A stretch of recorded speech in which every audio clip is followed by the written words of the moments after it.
All right, guys, thanks for joining us this afternoon. We are talking with Dan. Dan, mate, you have been around the fitness industry here in Melbourne for forever. I had the pleasure of flying down recently. We had a seminar with the launch of our gut health product, and we had the pleasure of bringing you in the room and having a conversation about everything to do with gut health. That was really, really cool. And then we quickly kicked off because we'd crossed paths years ago, but we quickly kicked off about functional blood work, hormones, everything. And so I thought, mate, it'd be great to get you back on and go, you know what, let's deep dive in some of these topics because not a lot of people there's a lot of misconceptions, a lot of misunderstandings.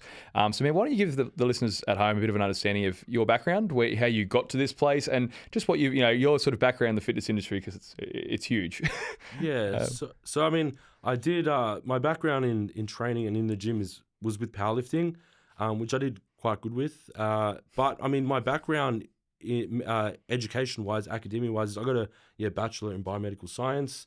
I started doing my master's in pharmacology, and then that's kind of when COVID hit, and then it all went online. I kind of fell out of love with it a little bit, did my own work, and then just started slowly doing blood work, mainly with sports performance athletes, and then kind of realized like, wow, this is an area that's got a lot of potential, an area that a lot of people misunderstand. But I guess a lot of my fundamental knowledge of what everything means came from my, bachelor degree in biomedical science, understanding all of the markers, what they mean. And then for me, it come down to a lot. I've got a lot of theoretical knowledge, but then also what's really valuable with this stuff is the real world experience with people. So,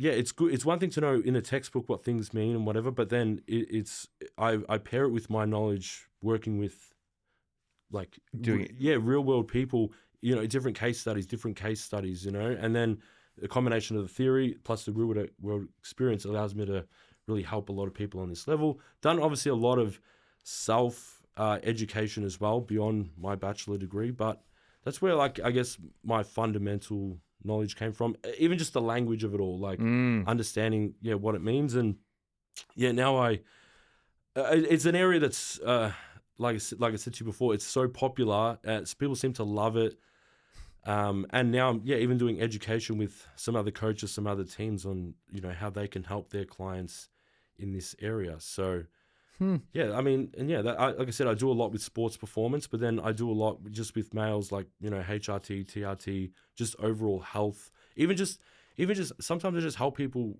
understand their blood work so they don't freak out about it. Like I said to you, with these reference ranges, it can be so easy to fall out of the range, and then you get an asterisk next to a marker or it appears up red, and then a person freaks out. It's like no, just relax. Like, if we can understand what that marker means, what can skew it, what can elevate it, maybe, it makes sense. So, and that's what I do. It's just growing. I'm always learning. It's funny. The more you know, the more you realize you don't know, which is sometimes my worst enemy, because, I know a lot, but then there's a lot that I still don't know. And I guess I know a bit about everything, but my main area is more so in the hormonal department. Because it could be hard. It could be hard to be an expert in absolutely. I mean, that's why there's specialists here, like, of course, gastroenterology, digestive specialist, hormonal specialist, renal specialist. It's so hard to know absolutely everything. But I would say my main area is the hormone department. But I still understand the lab work across the board. So. What a background, mate. And Dan, for listeners at home, Dan's being quite modest here, saying he did all right at powerlifting. You had a really quite remarkable... and you're still competing now? You're still in shows? Or more? That's not anymore. I haven't done it in a while. But at one stage, I was number 3 in the world for the junior squat. But I don't think that holds up anymore. I need to check it. So it's funny, man, because it was for the people at home that also background of being in supplement industry as well, in supplement stores. I mean, I ran into you probably nearly 10 years ago now, I think, down here in Melbourne in stores when I was starting the brand. So you've worked in supplement stores, bodybuilding, powerlifting, as well as your degrees. You've been in every part of the fitness industry. Yeah, and that stacks up. Like, I got a lot of theory knowledge, but real world experience is invaluable. It really is. And when you pair them together, I feel like it's the synergy between the two of them. Even just like with the lab work, understanding not what people can get away with, but again, like people people will freak out at like, you know, an AST, ALT value of like 40 or 45 or 50. I'm like, wow, like I've seen liver enzyme values in the tens of thousands, you know, like not that makes it okay and whatever, but that's why I said a lot of the time I feel like with the blood work, I'm just bringing people a lot of peace of mind. And I love the education department too. So even with my coaching clients, yeah, they want to get results, they want to get in shape or whatever, but I like the education. Like I like them to learn, understand, you know, when I set something or apply something, I've got to rationalize it. Why did I do it? So they understand. I'm really big on the education and academia, and that's why I'm starting to move away from the coaching and doing a bit more like education with other coaches so they can learn. Because they love learning. They do. And I love teaching. Yeah. Like I actually love teaching. So it's a beautiful synergy, mate. It's a win-win because I get what I want because I just love passing on the knowledge, and then they want the knowledge. And yeah, and it's so, like I said, it's such a growing, you know, area, this whole lab work, blood work, but it does, you gotta still be careful. Like I still have so much respect for the medical world, and you know, I never, you know, kind of shit on what they do or whatever. I just like sometimes, well, it's specificity, right? It's going, well, what does apply to, like you said, when we're talking to the athletic individual versus a sedentary individual, can be entirely different reference ranges that you need to be looking at. Same as like optimal, and even what is optimal versus, again, reference ranges. Like if we pick some things, like when we were talking about, when the seminar the other night, we were talking about male health, right? And male hormone optimization, and even the reference range of testosterone, we pick, for example, free test at 250 to 1,000. It's like, that range is huge. Like if you're at 250, you can feel horrific and foggy-headed and lethargic and have stubborn body fat, or at 1,000, you feel like Superman, and you've got high dopamine, you've got phenomenal energy production, you've got you've got bugger all body fat, you're holding muscle tissue really well. And but both are normal, but it does, because the range is huge. So there's that, but then there's markers that are there's ranges where that can actually be, like, that's not dangerous. Like having low testosterone, it's not dangerous, it's not life threatening. It's not great, but it's not. But then like there's certain markers, like a really big one for me that I love. Is GGT. I don't know if they're one of the liver enzymes. GGT. So I think the reference range on that is like 5 to 50. And for me, just 50 is just not acceptable at all. Like I generally like to see that between 15 and 20 or 20 less. So the fact that they'll allow that as high as 50, like if someone came to me with a GGT of close to 50, that wouldn't flag. But I'm like, wow, we need to really fix this. Like that's significant dysfunction. Yeah, I mean that's telling me that the body is in overdrive for trying to recycle, reconstitute glutathione, the main intracellular antioxidant, generally because there's a lot of free radicals lingering, circulating around. So I'm like, I can't leave that up there, but it wouldn't flag on a... No. But then there's certain markers that do flag that aren't a problem. So that's like, you know, like a slightly elevated AST, ALT, they'll flag, people will freak out. Someone will come to me with a GGT of 49, that won't flag. And I'm like, so that's the nuances, right? That's the beauty is in the interpretation of the data, because you might have that person within range and they might go away thinking it's normal, but they're drowning in oxidative stress. There's inflammation. They're not detoxifying efficiently. And I hear that. I get that a lot. Like, oh, the labs are normal. And I can't, like I said, unless I look at someone like in someone's labs in depth and really unpack it all. And there's a lot of cross correlating. Like generally with an elevated GGT, you generally see high iron. Maybe potentially high homocysteine as well. So it's also about cross-correlating. But then you need to have the labs that actually include, the homocysteine, the iron, and a lot of the time they're not. So, Shad, I don't know if heard of iMedical. I use iMedical a lot. Love it. I love that. Gives you back all of the power, man. I love that. Anyway, and there's no affiliations with the show, with us as a brand and iMed, but I think it's so great for people at home to be able to jump on something like iMedical, pick their panel that actually like to use, whether it's like the Sports Plus one, it's like $220, and you can do cortisol, or you can do like cover cortisol, like free test, total test. You can do estrogen, prolactin. You can run through full liver count, your full red blood, red blood panel, hemocrit. Like it's brilliant. It's like a shopping cart for blood tests. And so I said, what do I add? I'm like, you can make this list go into the thousands. So you got to understand the client, what's relevant for them, and then test accordingly. But it's great. I really love that platform. I use it so much to get the required markers. And then again, I help people. And then again, like people learn. I like when people learn themselves. Like I hate when people just listen to me. I'm like, I'd like for you to actually absorb it and question it and learn. I like a bit of rebuttal. I hate when people just listen to me. Like, and like, I'm like, no, but like, give me some feedback or some push, like just listen to, a lot of the time, even when I give recommendations, like what should I, maybe in a hormone department, I'm like, well, I'll give you the information, the facts, and then I'm not going to make your health decisions for you. So, well, that's it. That's a big part of your role as well, isn't it? Helping part that education. That's why I'm so lucky to have you on today, because when we were chatting at the seminar the other week, it was going, and it was a similar event where we were talking to coaches who wanted to upskill, and we're talking about gut health again. And it was great to see a room full of coaches who are going, they're there because they want education, they want to learn more, and I think that's a really great. I'm very similar with Primabolics. A massive part of the mission statement is how can we impart knowledge to people to take charge of their own health, right, and try and help improve that. So one of the best services I think we could do is just even to zoom out initially and go, what would you recommend for the average person listening? Let's say that it is the weekend warrior, the average person going to gym 3, 4, 5 days a week, but want to make sure they're in optimal health. Want to what should they be paying attention to as your starting point on that iMedical shopping basket, so to speak? Where do you like to see as like your good basal understandings of how optimized the system is? Where do you start? In terms of the blood work? Yeah, in terms of the things that you like to look at. Well, I mean, yeah. Well, there's a package on there. It's called the Sports BB3. So yeah, I like to just look at the standard sex hormones for both male and female. Full liver function. I love looking at the phlebotomy, so the red blood cells, the white blood cells. Liver function, renal function, cholesterol status. But again, you've got to be careful with that one because that's often skewed heavily. And then, misunderstood. Yeah, misunderstood. So when you start with someone, I don't have a full history or understanding of them. So generally, the first time I just get that standard Sports BB3, which has your standard sort of markers, nothing too in depth.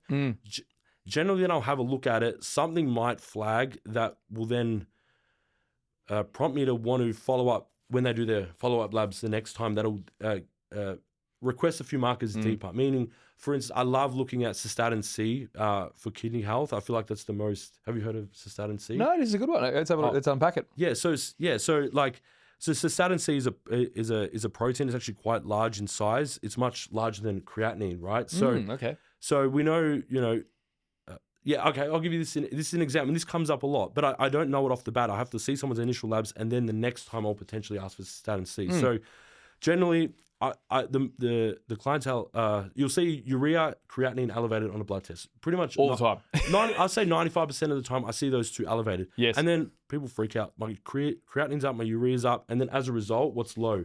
The GFR, because it's the equation, the filtering rate. So if those two are up, the GFR is down. If you can lower creatinine, urea, the GFR will come up. It's an equation, right? But what skews those two markers? Weight training, right? Hypermuscular individual, so an individual with more muscle mass than the standard person, creatine supplementation, high protein diet, and in some cases hormone use. Generally, when I'm looking at a client's blood work, they've got all 5 or 4 of those variables. They're right? a muscular person training regularly, eating a high protein diet, and probably taking creatine. Yeah, exactly right. Okay, so that's their landscape. So now, because you've got that individual, then the reference ranges need to shift. But everyone's got universal reference ranges. So they're going to be, the urea creatinine is going to be up. As a result, the GFR is going to go down. It'll be flag, person will freak out. You got to exceed, and you got to just explain what I just said. Set the context. Yeah, set the context, set the landscape. So I just repeat that so many times because it's so common. And then, like I said, that the marker that I deem probably the most accurate for kidney health is cystatin C, because that protein is not skewed or fluctuated due to those 5 variables. So if you have got an elevation in it, cool. Okay, that one isn't rattled by those 5 variables. That you'll never see cystatin C on a baseline test. You got to add it, and on iMedical you can add it. It's actually a quite expensive addition. Really relevant though, again, but I'll only do that if I suspect someone. Maybe if someone's creatinine urea is insanely high, like maybe 30, 40, 50% above the range. And for context at home, right? So like I did mine last week and it was 9.4 for urea. And again, flags red and goes, look, this is just on the north end of the range. You go, and again, you see it quite, and ALT and AST, which is actually quite good this time. I was pretty happy. But it is very common for people. And I'd love to even just do it for a broad overview for people at home, because the liver is such a crucial piece.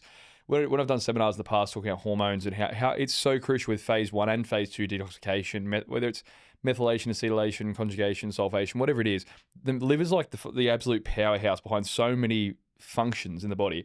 And I just go, it is so underappreciated and so misunderstood. And it's incredible. And like, not that this makes it okay, but like not that it makes it okay, but the liver can cop a little bit of a beating. Like, not that you should, but it is very robust. And again, what are the main liver? Well, there's a couple of things. With the AST, ALT, ALP, GGT, AST, ALT.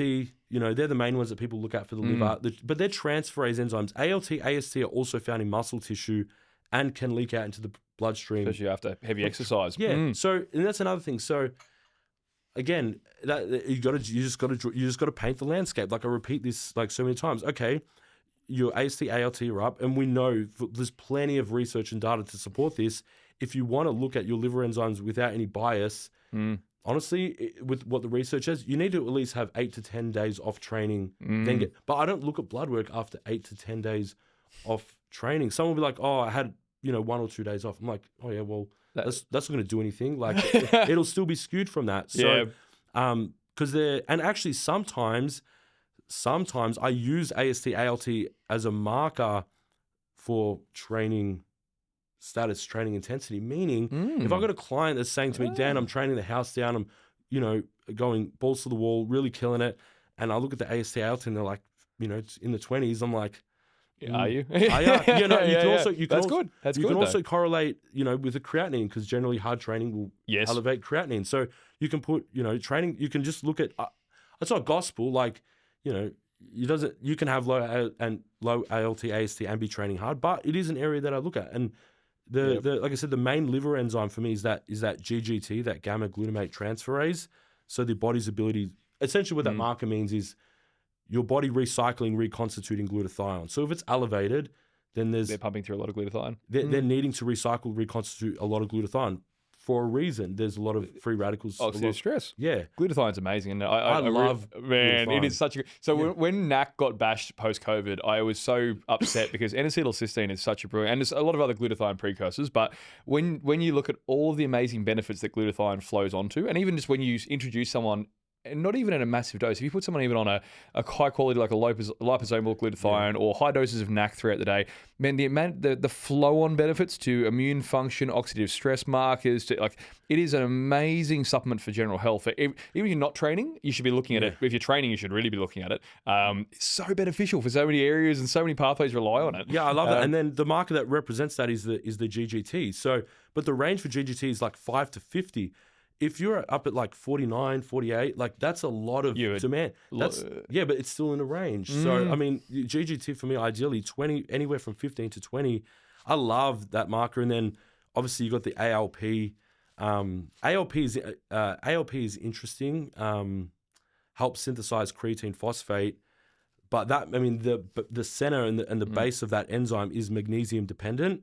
So generally, if I see ALP a little bit low on the lower end, that can correlate to a magnesium deficiency. Yeah, obviously you can look at red cell magnesium, but you got to. That's what I'm saying. But that's only what's in the blood. Yeah, that's what I'm saying with these panels. What do you add? Like on iMedical, you can make the panel $2,000. Like if you really wanted to go shopping. So like I'd love to look at not serum magnesium, red cell magnesium. Yeah, yep. But then that's another addition. So what markers from the standard panel can we look at that might show magnesium stat? ALP is one of them. Like the base and the center of that enzyme is actually really magnesium dependent. Obviously, magnesium important for, over 600 enzymatic reactions in the body. Ginormous cofactor in so many. Hormone synthesis, man, neurotransmitters, like Krebs cycle.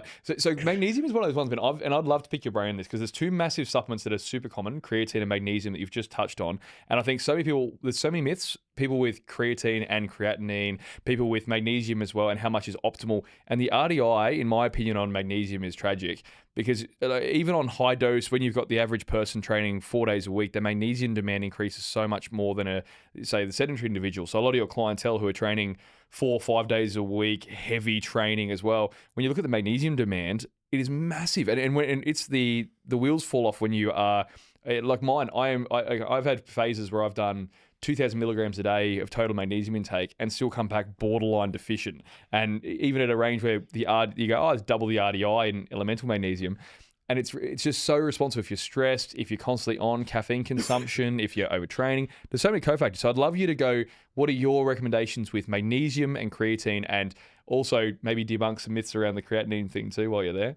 Well, yeah, I mean, for magnesium, I generally like to start at least 10 it's body weight, so 10 milligrams per kilo of body weight. And again, that still sometimes doesn't get the job done like at that. So it is relevant to body weight. Yeah, magnesium. great way of doing it. Yeah, so I do 10 milligrams per kilo of body weight. Try to start people there. It can be very hard to start someone there. Like, I mean, that's expensive. Like to get someone to get that. Yeah, that could be. Yeah, so I at least try to get 10 milligrams per kilo of body weight from not just supplement. You can even think of Dietary. Yeah, dietary as well. And then you can potentially consider the amino acid it's bound to for the type of magnesium.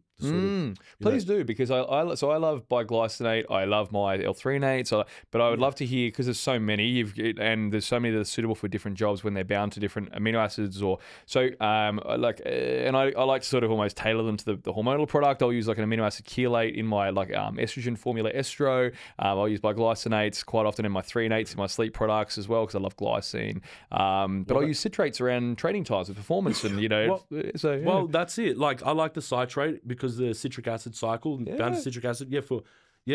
Krebs cycle. From a training point of view. Maybe specifically magnesium taurate if the person is getting a lot of muscular cramps. Threonate. Well, because it's bound to L-taurine. Taurine, which is a beautiful supplement. So magnesium glycinate, probably my favorite all-round magnesium. Good staple. Just for and then you get like off the bat, you might go magnesium glycinate. Then when you start working with an individual, maybe they're complaining predominantly about muscle cramps, so then you might switch it over to a taurate. I like the threonate, gets into the brain really well. But I like to start someone 10 milligrams per kilo of body weight. Even that could be a real stretch for some people. And it can be expensive too. I use a gram, so I do 1,000 milligrams in my everyday sleep, and I use a threonate, glycinate, and a bit of citrate blend. And even at a gram, just that alone, just it's 30 serves at a gram of magnesium. Even just using the 1,000 milligrams of magnesium alone, that is probably a third of the unit of that whole unit's cost of production. And people don't always quite understand, but I go, if you can get like you said, around that 10 milligrams per kilo, so on a 100 kilo person, if you can get 1,000 milligrams of magnesium into someone, especially around bedtime, man, it's phenomenal how many flow-on benefits it has, right? So it's expensive as hell. Well, you have to consider that with like the iMedical. Like I can't just add it. It's too expensive. Yeah. Or you get 20 milligrams per kilo of body weight. Maybe that would be great, but that's not always realistic. It might be great on paper, but if someone can't make that work, then it's useless. So it's about what. That's why I said that's why I like the theoretical knowledge with the research, and then also practical real world application. Yeah, like working with actual people. Like man, that's I love. You've got both, because you've got a competitive athlete background. You got the academia, but you've done it yourself. Not many people have done the in the trenches time as well. Yeah, and that's what. Yeah, I do feel like that's why I'm really thankful for my theoretical knowledge, like because it taught me a lot of the language. But my real world experience is probably actually my favorite, because like I know people out there that have knowledge 10 layers deep further than me, but terrible with clientele. Like they got all the knowledge, but it's useless to. You got to be able to impart it to others. Yeah, and even like I said, I'm trying to now slowly start to change my language a little bit, so put a bit more in layman's terms so people can understand, so it doesn't just go over people's heads, and think of different analogies, because I love when people can really understand it and learn it, and then they pass it on. So yeah, that's so true, and it's such a shame. I've been very fortunate to have some really great mentors in the time, but you'll meet practitioners, naturopaths. I've researched scientists about it, and it's funny because unfortunately a lot of time that knowledge is bound up, and it's not always easy to translate, because to the average layperson who does, unfortunately, a lot of the all the transferases and the enzymes and all of the hormones have all got phenomenally complex names, and all the systems are quite fun and interesting in themselves. So I think it's taken me almost the same amount of time to figure out how to break that down into digestible formats. And then when I was formulating products for people, try and make things that I'm like, how can I give broad, complex topics, break them down into simple and easy to understand things, and then you then try and formulate something that'll help the majority of the people that struggle with them. So, but communicating that to everyone, like in gut health, that's such a massive topic, hugely broad, complex, can go down a billion areas, like with blood work. But trying to make okay, how can we give people digestible, like actionable stuff that they'll understand and relate to? Yeah. It's hard, and it's really important because they're you need clientele. You need otherwise you've got this like I said bound knowledge that you've got and it's stuck. It's useless. It is, man. Hey, it's trapped. Yeah, and I will. So another thing, I touched on it to you last week as well. I'm really big on. I spoke about the conditioning, the fitness. Yes. Yeah. Please go there. Yeah. So yes. So I just don't feel like enough people understand or believe me because it might seem so simple, but I find it has a really profound effect. So I mean, this is a very broad statement, but generally, just again, I just don't feel like people they can't grasp it. But someone's fitness levels, conditioning, health, VO2 max status, and again, I don't mean just going for a walk to the cafe. I'm talking like proper actual cardio, actual zone fitness. 2, zone 3, zone 4. Vascular health, cardiovascular health, really honestly correlates to longevity, but really healthy, clean, impressive blood work. Really good metabolic markers, like you never see glucose management issues. No. You generally don't see cholesterol management issues. You generally have got a really good phlebotomy with the red blood cells, white blood cells. Yes. And again, they didn't spend a cent on a supplement. They're just really efficient, aerobically fit. But I just great topic, man. Let's go great. there. It's a great topic, and I again, or even sometimes with some women, they want to consider HRT in that menopausal stage of life. Synthetic estrogen, synthetic progesterone, and then they read up about synthetic estrogen potentially being a risk factor to causing blood clots, because its ability to drive up platelets. Yeah, okay. So maybe that's true, but then Then there's so much behavior and lifestyle adjustment you can implement to nullify that risk. So what are you going to do? Be in that menopausal stage of your life, live with zero sex hormones, which is terrible for a lady at that stage of their life. Bad for bone density, osteopenia, sarcopenia, cognitive decline, Alzheimer's, dementia, metabolic dysfunction. Yep. So what do they read? Okay, the risk factor for going on HRT in menopause is blood clot, whatever. That freaks them out. So they'll prefer to live with zero sex hormones circulating because of the potential risk. When I'm like, no, implement it and let's do what we can to nullify. Again, the risk for clotting is, like I said, cardiovascular fitness, combination of everything. But I just that's a good one. Yeah, even so a lot of the time I get blood pressure. Blood pressure is a big one. Yes, blood pressure, and I've got again some nutrition intervention supplement. Like I love quercetin, taurine for blood pressure, beetroot juice, pomegranate juice, blood pressure. They're obviously easy for people to implement because they've got to buy it and just take it. Yes. But what's one of the best things for lowering blood pressure? Improve your cardiovascular fitness. Yeah, because nothing beats adaptation of the actual heart. Yes. The efficiency of the heart, pumping blood around the body. Again, at that level, not just going for a walk, but again, people want, the easier fix. They'll buy the supplement or they'll get but I'm not, that doesn't triumph the never. It's funny. So I had this chat with Luke Lehman, who was a phenomenal, around the Charles Poliquin era, one of his main educators, and we spoke. He was speaking exhaustively about how important blood pressure is as an indicator of longevity. How for every 10 points above your classic sort of 120/80, it was something like a 6-year decline in expected health span. Remarkable correlation with very modest bumps in blood pressure and health span. And then he went on to looking at again the metabolic benefits with blood sugar and so on. And so I've started implementing it into my training probably the last 6 months, and I'm at a point where I'm doing half marathons and stuff. And what I've noticed amazingly shift about the blood work is exactly what you said. I've done my bloods, even to do it to torture test them, so to speak. I've done them at 3:00 in the afternoon after doing a run in the morning and training the day before, and I'll still have low CRPs, low ALT and ASTs, blood sugars at I'll have 5.1 on blood glucose in an afternoon postprandial and so on. You're like, it's what you'd want to see in the morning almost in bloods at 3 in the afternoon on a training day, because it just makes your system so much better at utilizing nutrients and blood, all of the endothelial function, all the great stuff. So when you're talking to your clients, recommendations, mate, I'd love to know what you recommend for people to do cardio wise. How much per week do you like to see people start with? Well, I generally start with and that's the thing, because So I'll get into that, but then there needs to be progression, because as you get, you should be getting aerobically fitter. So you should be continually trying to challenge the vascular system. It's not just a fixed amount ongoing. No, the goal is to actually get fitter and fitter and fitter and fitter. So something that's very simple that I do, again, is very simple, but like a lot of the time I'll set, like, someone say does any sort of cardio machine that they like, or cardio modality they like, burn X amount of calories in X amount of time. I go by calories.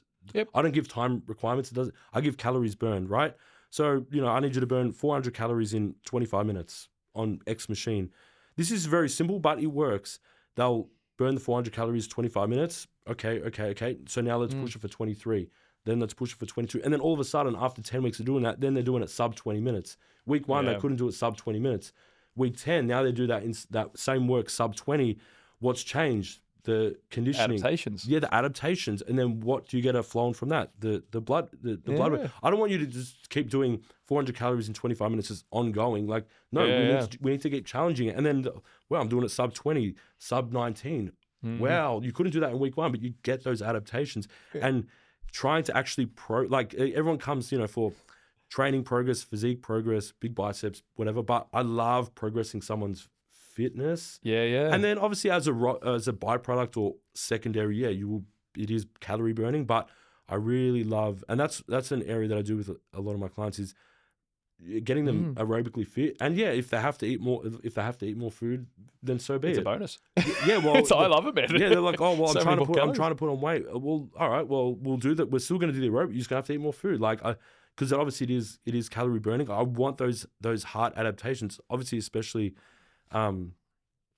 with sports performance and whatnot. So I think it's extremely important. I will say, for the listeners, if you wanted just some. General guidelines. Yeah, I'll just it was gonna go back to the blood work, which just a few things that I just off the bat that most people can look at. So probably my 2 favorite markers for overall risk to disease. I know that's very broad, because then you have to look further. But I will just say overall risk to disease, and then you got to look further. The first one is homocysteine, which we can touch on, which you have to always ask. That'll never be included. Homocysteine GGT. If you got those 2 elevated, we really need to step in, and that is going to go down a cascade of some sort of disease. Then we sort of look further. We'll talk about that. And then the next thing, I always like to look at blood work hydrated. I think people when a lot of the times they get told blood work in a fasted state. So that then means fasted and dehydrated, like no water. No, I mean calorie fasted.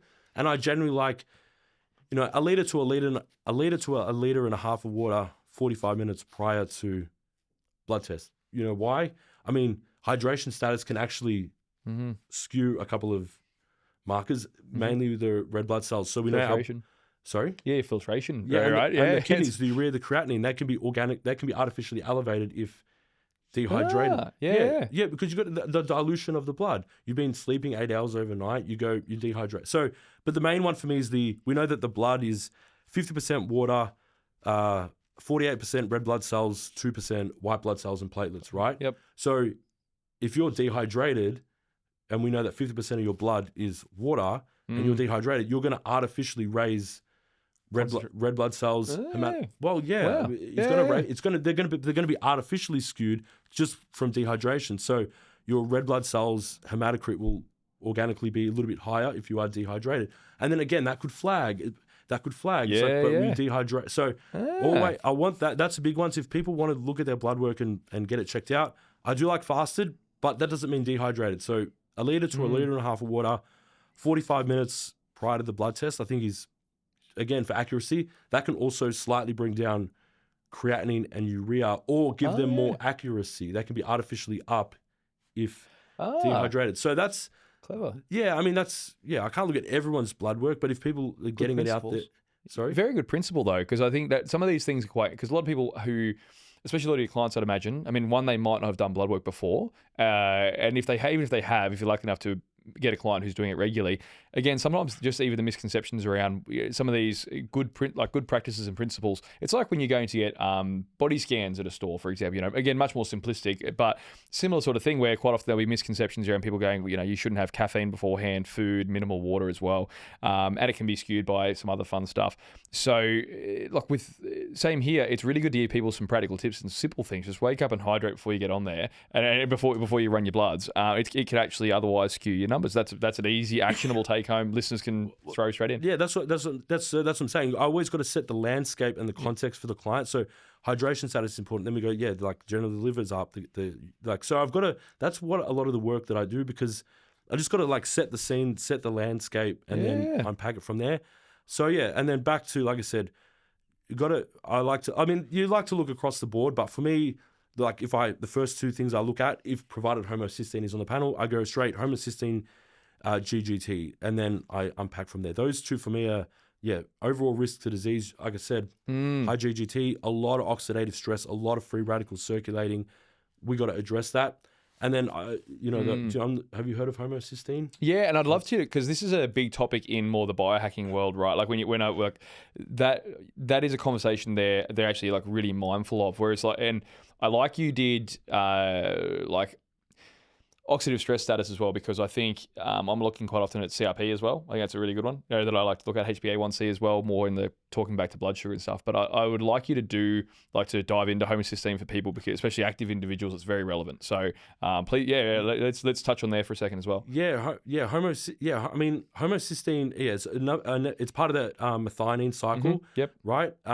Generally, when homocysteine is elevated, there's a methyl donor called, have you heard? It's called SAMe, and then that goes off to do a lot of our methylation. It does reactions. It turns certain genes on and off, create melatonin, create creatine phosphate. So crucial, mate. So crucial. So, but you need to produce that SAMe from the methionine cycle. If you've got elevated homocysteine, you've got an inefficient to create that SAMe. Homocysteine is also extremely corrosive to the vascular system, meaning, blood vessels are supposed to be elastic, dilate, constrict, be elastic, right? Essentially, homocysteine comes along and causes a lot of calcification. Yeah, it's very linked to cardiovascular diseases, isn't it? That's why I say it's probably the number one. It's probably the number one, and it's a relatively easy fix or easy intervention. Yeah, it's probably that's why I said risk to disease, homocysteine, GGT. But yeah, because it can cause hardening of the blood vessels, so they're no longer dilate, constrict. Then what can the blood pressure issues, stress? Yeah, exactly right. That's why I think, and it's never tested. You have to always ask for it. Which is weird, isn't it? Because methylation status is a huge thing. Like, before they were talking about telomere length for longevity and so on. Then they're starting to look at methylation clocks now, and trying to go, your methylation status is a really crucial, because it does flow on to.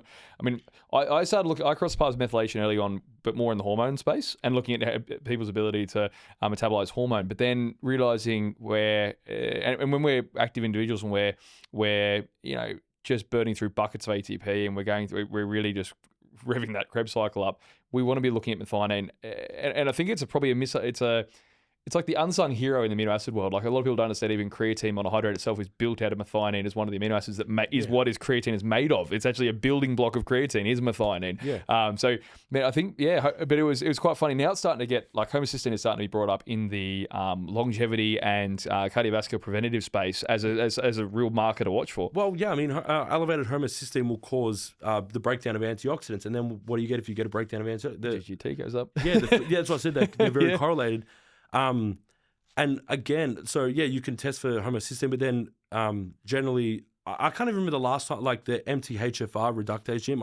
I'm big on this. So polymorphisms for listeners at home. Now, this is a big one, because I think, one, unless you're looking around the fertility conversations, not a lot of people appreciate folate enough. And I feel it only ever gets spoken about in pregnancy or fertility windows. And outside of that, it's almost like folate doesn't exist to the average person.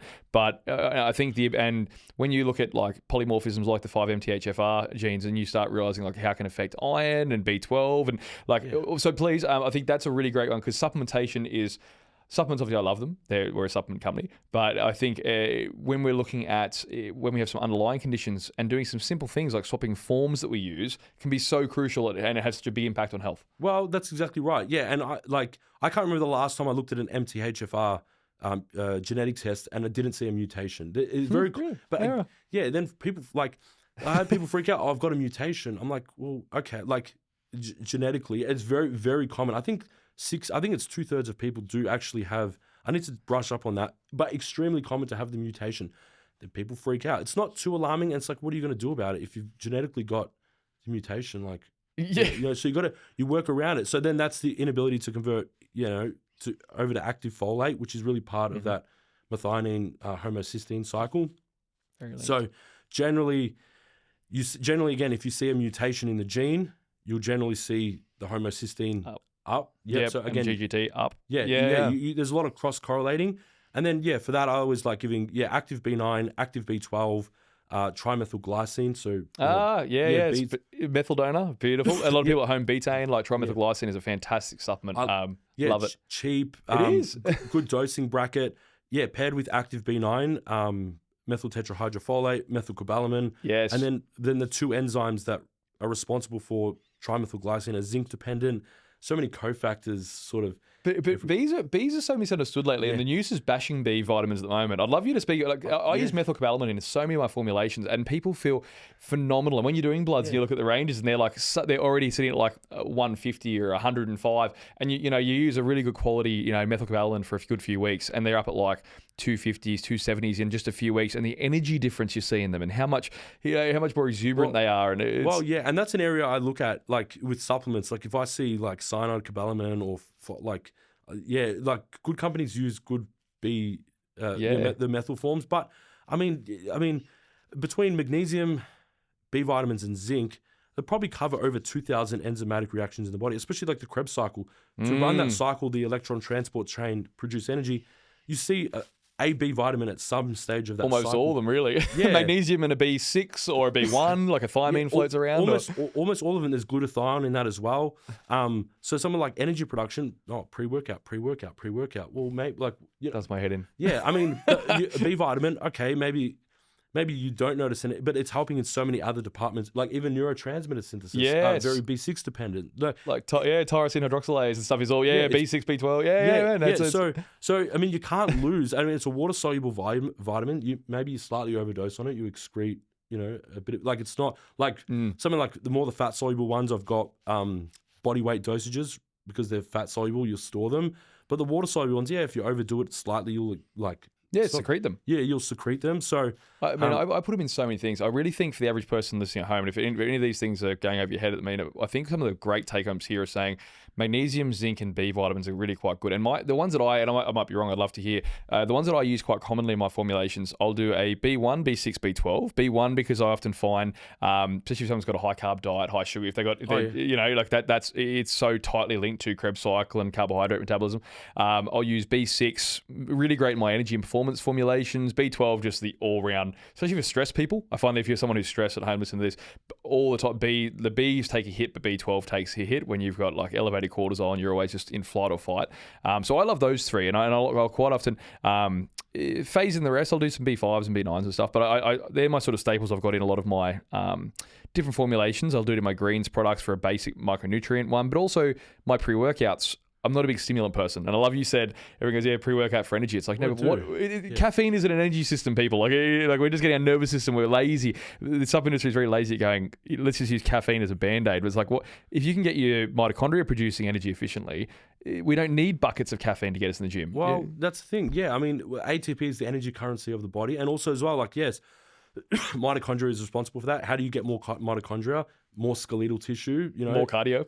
Yeah, that's what I'm saying. Like, look, you can't. I mean, people. I know people know this, but you can't lose if you've got high lean mass relative to low fat mass and you're aerobically fit. Like, it's going to take care of so many different. Just from having that, it is sort of setup. And I know people obviously know that it's not, and it's.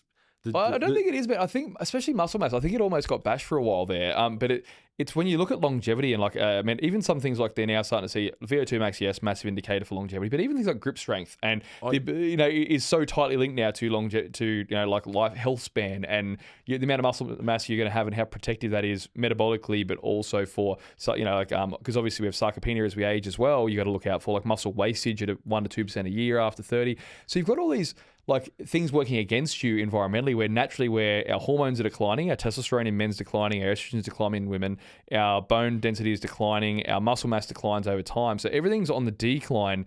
So the least we can do is try and at the very least, even if you're not trying to go, I want to get bulky, I want to get jacked, it doesn't matter. It's just there to help, with health span, to make sure you're optimizing health long term. I mean, right? it's even good for glucose management. So like I had someone recently that was really scared they were going to get gestational diabetes. I'm like, why are you scared that you're going to? And then lo and behold, they had the test. No, like, oh, I'm all clear of it. I'm like, yeah, I told you that. Like prior, I said you haven't got none of your behaviors Would indicate that. You got calorie controlled diet, high in the pregnancy stage, actually relatively high lean mass, not too much excess body fat. I said, like it's not just going to appear from the clouds, gestational diabetes. Like you need to give it the behaviors to generate. You haven't got any of the behavior. And then, all of the glucose markers came back and they're probably like, oh, I'm all clear. I'm like, I could have told you that 10 weeks ago.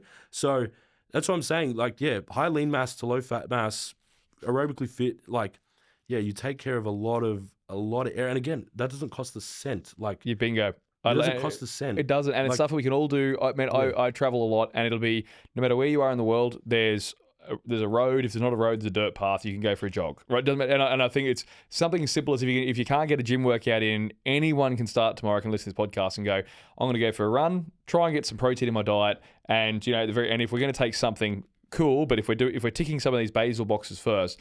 It's why in all the seminars I try and do supplementation at the very end. Anyone who's attended a seminar I've done, I'll always do, they're about an hour in length, and it's about 55 minutes of biology and lifestyle hacks, and then the very end it's like, and these supplements will help you, because I think, unfortunately, it's a very easy thing to go, here's a Band-Aid, but if you've got those basal bits covered, you don't need the Band-Aids. It's like the insulin resistance. Like everyone's like, oh, low insulin, they take GDAs, all these glucose. Yeah. Like, okay, like I'm not a fan of insulin resistance, but insulin resistance exists for a reason. If your body can't handle converting the glucose into energy, it becomes insulin resistant. It doesn't want. So what do people do?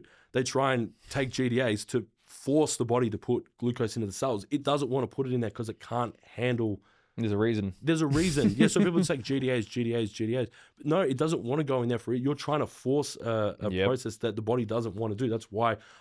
I'm not saying I'm a fan of insulin, but it exists for a reason. It's all it's all at the end of the day, it's all linked, right? Yeah, it's all linked, but it's all every and I say this to some people, everything is linked at the end of the day if you boil it all the way down, like honestly, to not dying. It is. No, it is. It is. At the end, like I'm talking like extremes, but like survival is the priority of the host. That's what I meant. Survival. Like you have to run a pathway so aggressively in the wrong direction, and then you could end up sort of fatal. But at the end of the day, all of these, like I said, everything in the body is there for a reason. Like insulin resistance exists for a reason. You know what I mean? Yeah. You know what I mean? Or it's all an adaptation, man. Like, whatever we've got is, and you're dead right. It might sound clickbaity, going, like the goal of the body is to not die, but it's so true when you look at all the priorities of how your nervous system is built and HPT axis and why it receives input from our environment. It is survival is the priority of the host. The body is going, we want to make sure we survive. Everything is secondary to that. Everything comes after we want to live. Well, that's like someone gets extremely lean, often can lose like libido or menstrual cycle, right? Yes. Hormonal health is not important to, or reproduction or whatever is not a priority in that state. It's not priority. No, it's again like I say not, but that's what people understand. Or survival sort of thing. So, or even I say like there's so many examples throughout the body. Like even the hormone leptin, like the satiety hormone. Like if there was no leptin. And then, you can get leptin resistant. I get all of that. But like leptin is there to prevent people from just endlessly eating.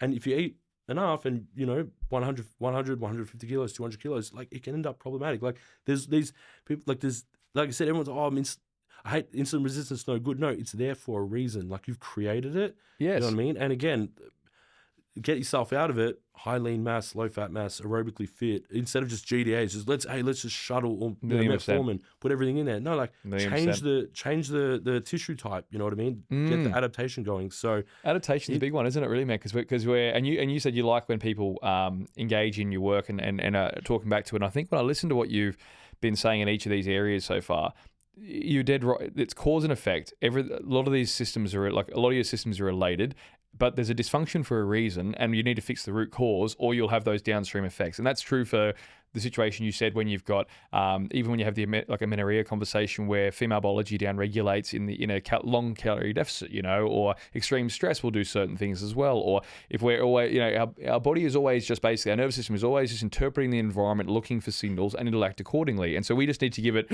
the right inputs with, you know, a great healthy diet with lots of fruit, veg, proteins, healthy fats. We want to make sure we've got good lean mass, low body fat, we're training regularly. And then if there's those extra things we can throw in that are going to help, whether it's filling in those nutrient cofactors, magnesium, zincs, Bs, whether it's helping the Krebs cycle, the creatine phosphate conversation, whether it's, you know, CME is a wicked one, so methylated donors, whatever it might be. I think, though, you've said really well in each part. You've given the listeners the lifestyle hack that gives it the right input to help shape that output. Yeah, it's like I like because I obviously love this stuff, but like, it's for survival, but I love how it's all subconscious too. Like you don't have to, like it's all happening subconscious. Like you don't have, like, again, everything is happening internally and inside of you, like for a reason. Like you don't have to think about it. Yeah, think like it all, and I just love the design of it. Like everything there is, you know, for a reason. And we'll touch on as well. So I get an area I've been looking into a lot, like really lately. And again, it's just, you just got to understand it. Iron. I've been going heavy into the iron. So obviously everyone, my iron's low. I want more iron. Iron infusions. How high can I get my iron? Actually, probably the two worst oxidants, or the two of the worst things you can have circulating in high amounts in the blood would be iron and glucose. They're really, really strong oxidants. So elevated iron, everyone wants to try and get iron as high as possible. There's actually such thing as iron overload, you know what I mean?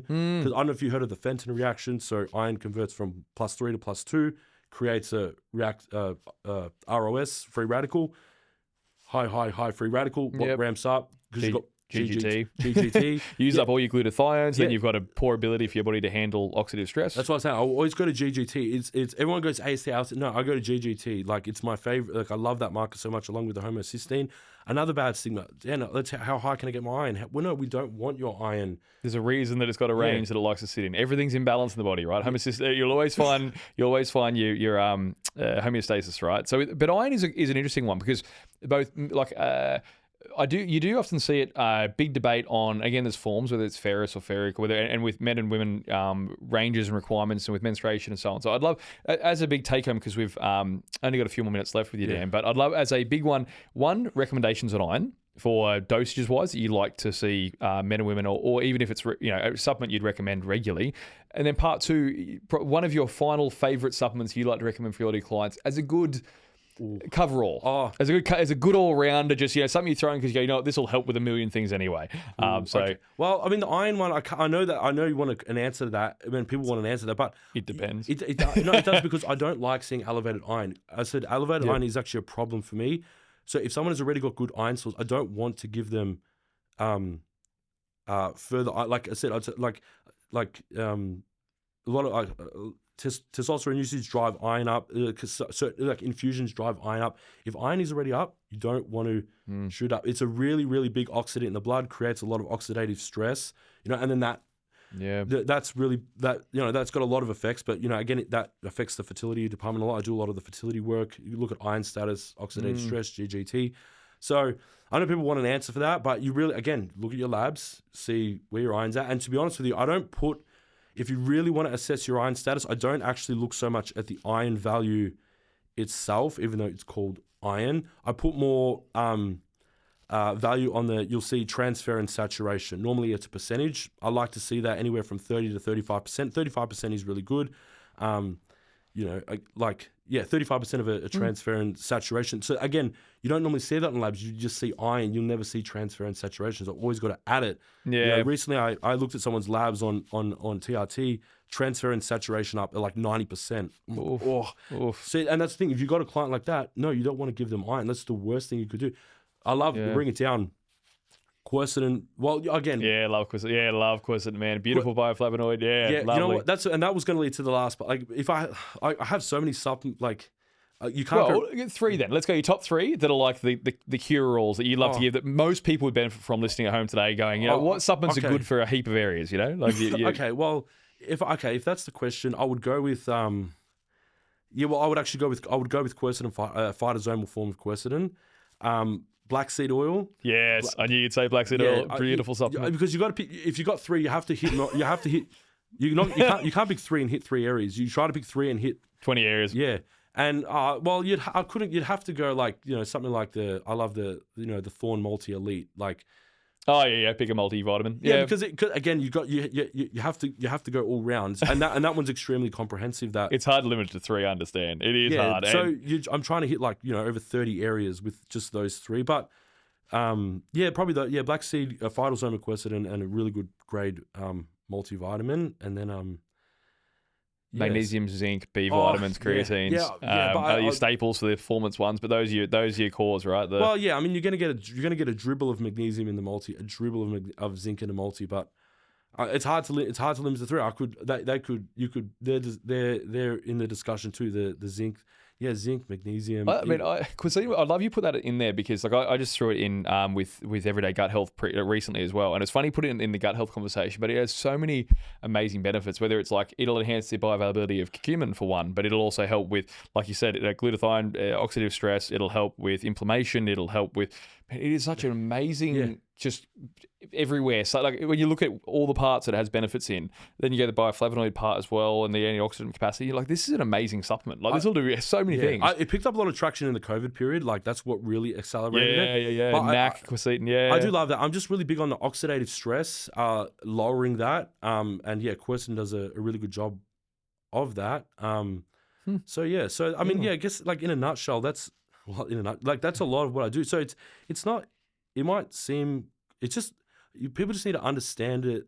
Like it's good. There's a lot of misconceptions, and it's so easy to fall out of the. And then people just panic. Like they just panic. Like, oh, you got to look at my blood work like today. Like I'm like, just relax. Like what I mean. Like I said, and that's why I love my like someone's got an AST ALT in the 50s. I've seen it in the 10,000s before. Like that's ridiculous. You're in the 50s. Like, but people don't know that. Like, and people don't know. So I've got to. And after today, fingers crossed, this will be something you can share with your clients, and you'll be able to use this podcast today to help spread that, so more people can understand that they what we're doing as part of an active lifestyle by training a lot of metabolic byproducts and waste and things that can influence our regular panels like the creatinines, ALTs, ASTs, ureas being high, methionine also need to be looked at as well with methyl donors. Looking at your B status as well, like your B6s, B12s, B1s, B5s. Looking at your magnesiums and zincs, super crucial. Man, I think you've given some really, really great actionable advice. So let's make it a take home for you, mate, as your last message for our listeners. Mate, is there anything you'd like to wrap up on today? Well, yeah. I was just going to, like I said, another one. Estrogen gets a lot of. I love estrogen. It's a huge. That's what I said. Everything serves a purpose. If you gotta like understand what low estrogen. Oh my god, like it's so neuroprotective, immune protective. For bone mineral density, growth hormone IGF-1 conversion, and you want it low. Like anyway. No, that's what I said. If I had to wrap it up, just like I don't like to shit on the I don't want to do any of that. But just when you get your blood work, just don't. Maybe speak to someone like myself or someone that does similar sort of work in this area that can help you, just give you some context, lay the landscape for you, help you understand what these markers mean, rather than absolutely freaking out at red. And you go like the ranges, they're the averages of the people that use that lab. There's so many areas like the white blood cells, the eosinophils, the basophils. There's really no reason why your body should be producing eosinophils or basophils. You produce basophils, histamine response, eosinophils if there's inflammation in the lungs or the gut. Generally, I'll say the eosinophils are. But the eosinophils, basophils should be 0.0, and 0.0. Like there should be no production of them. If your body is producing them, it's producing them for a reason. But the reference ranges on the eosinophils are like 0.0 to 0.8. For me, there should be 0.0. But how do they get? Because why should it be there unless there's lung inflammation or gut issues? How did the top of the range get to 0.8? But again, You know what I mean? And the, Yeah. the eosinophil should be 0.0 to 0.0. And That's any where you production should be a red flag, right? yeah, Going, and it should be 0.1 plus red flag. It's 0.0 to like 0.8. But again, how does that range get up there? Because everyone that uses it sets the average for the labs. sets the average, and then people are freaking out on the like. That's why I said you just got to understand it more. Like at this sort of like maybe not at the level I'm speaking, or speak to someone like me that can help you understand it. And because a lot of time it gives like people like said, "Free, I've got to speak to you in like 2 hours." You know, like I'm freaking out. Like just like. Yeah. Like, feel like, were you hydrated? Like, your hematocrit's up, were you hydrated? Like, could just be that. Like, you know what I mean? It's fine. I think it's been really good because you've managed to cover some major systems, Krebs, detoxification, liver function, kidney function. So and there is so many, but I'm really glad, man, for you coming on and at least and covering off some of those ones that active individuals should be looking at that are common myths around them. We've debunked some of those, looked at supplementation to help those. So, man, really appreciate you diving on those. And I think we'll have to do probably a part 2 to this because there's so many other areas we could go into. I'd love to go more in the hormonal realm. We actually didn't speak too much about hormonal realm, but yeah, the next time going there in that hormone department again. Especially like with older individuals I like working with, but yeah, I mean, that's what I said, and like we went through a lot, and then I even know there's so much that we like haven't touched on at all. And that's a problem. Like, there's so much that we still haven't touched on. There's still so much more that I need to learn and need to know. But again, I try to keep it relevant. So I could know, 30 layers deep, but it needs to also be able to help people and be relevant to people. So I try to draw the line with how deep I go. And still, again, because I know people that know way more than me, but they have no clientele, like because like people don't understand or they can't apply it to the real world. So I think it's really important. And when I do my education, it's like, okay, I've given you all the information that's relevant. Yeah, we could go so much deeper, but you don't. It's not really relevant. Yeah. But I think today you've given some really broadly relevant stuff, man. That's why I made like the everyday series and call stuff every day. I'm trying to get the things that the layperson, the everyday person can use to help improve. And I think you've given them broad stroking help. I like that because, like I said, it covers a lot of areas simultaneously, at once. Again, with the gut, how many potential avenues where something, where the culprit could be. This hits a lot of departments simultaneously, covers. Appreciate it. Yeah, well, that's that's why I called it everyday health. Like, it's almost like universally everyone could benefit from it every day, sort of thing. And you've hit multiple departments. Again, it's like me giving those 3 supplements. I've got to try and hit, as much of the battlefield as I can, just with 3 shots. It's hard. Yeah, I know. There's so many. Yeah, I know. I'm sure there's things like that you wanted to include that you missed, but you got to. You got, I got to 33 ingredients. So this is already out of hand. Yeah, you've got 33 ingredients. It probably hits over 100 departments, potentially over 100 areas, and that's what you got to try to do. So because again you have to be practical. When is someone going to come in and buy 10 individual supplements and pay like? And be able to afford to, mate, is a tricky part. Trying to make them, try and make something that people could actually afford to use for daily health is also the next part. Yeah, that is a thing. Like, if blood work was free, if supplements were free, like maybe we could do. But you got like when I prescribe blood work, I'd love to look at everyone's cystatin C, apolipoproteins, iron studies, home. I'd love to add all of that, and then no one like that's not practical for people. So I've got to be really specific, and same with the supplements. Like you're working with like people, so you have to create a practical setup for them. So 1,000,000% agreed. Well, mate, thanks for coming on today, man. Really appreciate you coming in. And mate, we'll definitely book a part 2 because we didn't even touch the sides, but I think we've given what we have touched on today. We've given some great info. So thank you very much, like man. I said, the overall thing is just don't freak out. Don't seek panic. help. Yeah, seek help. Don't panic, and then hopefully you can. Yeah, and that's why I like people to understand. And people that work with me over time. Then when they get their labs back like a second or a third time and they see something's up, then they don't panic because we went through it. And I like that. That's the sign of a good coach, man. Sign of a good coach. But I like it because they've learned. And then, so that's really important rather than just people just listening to me. Like actually try to take it in and learn it and apply it. And like I said, people love this stuff. I didn't realize, people really love this stuff. For me, it's just another day, but people I know it's the lab work, the blood work. I want to get it's crazy. So I'm trying to do the best that I can and, it's good. Appreciate it. Thanks for coming on, Dan. Thank you.